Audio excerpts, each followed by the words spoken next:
ഇതിനകത്ത് ഞാനൊരു വരി എഴുതിണ്ടേ, അതിങ്ങനെയാണ്: എന്റെ ഇടത് കൈയിലെ ഒലിവിന്റെ ചില്ല വീണുപോയല്ലോ, എന്റെ വലത് കൈയിലെ യന്ത്രത്തോക്കിൻ പുകയും തീർന്നല്ലോ. ഇത് എവിടെയെങ്കിലും കേട്ടിട്ടുണ്ടോ?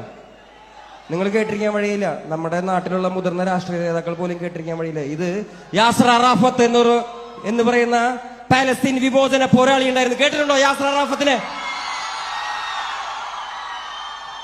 യാസർ അറാഫത്ത് UN ചർച്ചയിൽ പോയിട്ട് ജനങ്ങളോട് മിണ്ടിയത് ഇങ്ങനെയായിരുന്നു: എന്റെ ഇടത് കൈയിൽ ഒരു ഒലിവിന്റെ ചില്ലയും എന്റെ വലത് കൈയിൽ സ്വാതന്ത്ര്യ സമര സേനാനിയുടെ പോരാളിയുടെ കലാഷ്നിക്കോവ് യന്ത്രത്തോക്കുമായിട്ടാണ് ഞാൻ വന്നിരിക്കുന്നത്.